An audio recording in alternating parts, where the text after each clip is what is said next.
In the 1970s, it was noticed that the incidence of cardiovascular disease was higher in northern Sweden than anywhere else in the country, and that for men it was amongst the highest in the world.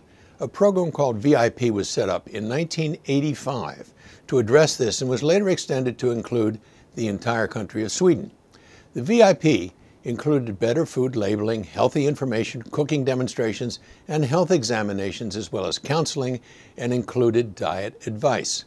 Now a 25-year study in northern Sweden, published in Biomedical Central's Open Access Nutrition Journal, is the first to show that a national dietary intervention to reduce fat intake did indeed initially decrease cholesterol levels.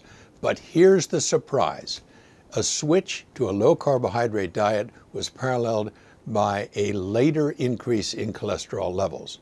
Over the entire 25-year period, the population BMI continued to increase regardless of diet, and we know that both the increase in body mass and increased cholesterol levels are indicators of increased cardiovascular risk, of course.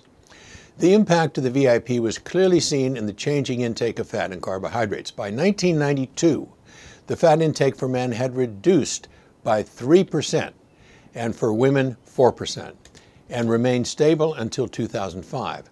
Not only did fat intake reduce due to VIP, but the types of fats changed. For example, from butter to low-fat spreads, which was mirrored by a decrease in cholesterol levels.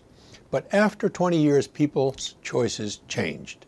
The levels of total and saturated fat intake began to increase, returning to levels above those in 1986, and the amount of complex carbohydrates eaten decreased. Consequently, cholesterol levels began to once more increase despite the introduction of cholesterol-lowering medication.